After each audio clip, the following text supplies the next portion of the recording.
একটা ভিডিও দেখে খুব খারাপ লাগতেছে, খুব কষ্ট হচ্ছে। হাই এভরিওয়ান, আসসালামু আলাইকুম। আশা করছি সবাই ভালো আছেন। আমি যখন ভিডিওটা দেখছিলাম আমার খুব খারাপ লাগছিল, এত খারাপ লাগছিল আমার ইচ্ছা করতেছে কান্না করি কতক্ষণ। আমাদের সমাজের মানুষগুলো এত নিচু, এতটা অমানুষ, বলার বাহিরে।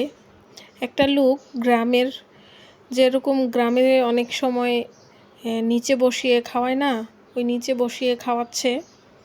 একটা লোক এসে বসছে, ওই লোকটাকে কি করছে, হাতে ধইরা টাইনা উঠাই তো দিছে এবং তার মুখে যেই খাবারটা ছিল সেটাও বের করে দিছে। হ্যাঁ, এরকম মানুষের মন মানসিকতা। আরে তুমি আমি সবাই একদিন একই কবরে যাইতে হবে। তুমি যদি হীরা জহরত দিয়েও যদি তুমি দালান কোঠা বানাও, তাও তোমার একই কবরে যাইতে হবে। কিসের জন্য এত কিছু? সব মিথ্যা।